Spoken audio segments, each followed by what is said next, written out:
Lyca production Subaskaran மற்றும் red Jain movies தயாரிப்பில் உலகநாயகன் கமல்ஹாசன் நடிப்பில் பிரம்மாண்ட இயக்குனர் சங்கர் இயக்கத்தில் இந்தியன் 2 உலகமெங்கும் வெற்றி நடை போடுகிறது.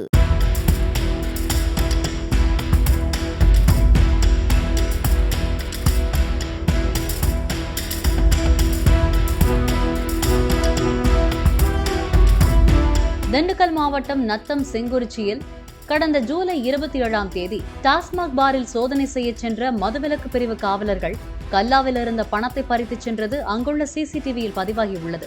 திண்டுக்கல் மாவட்ட மதுவிலக்கு பிரிவு காவல் உதவி ஆய்வாளர் முத்துக்குமார் மற்றும் காவலர் ஜேம்ஸ் ஆகியோர் சோதனை செய்ய சென்றபோது அங்கு மது அருந்திக் கொண்டிருந்தவர்களை விரட்டிவிட்டு முதியவர் ஒருவர் பையில் வைத்திருந்த 400 ரூபாய் பணம் மற்றும் கல்லாப்பெட்டியில் இருந்த 40,000 ரூபாய் பணத்தை மதுவிலக்கு காவலர்கள் பறித்ததாக கூறப்படுகிறது.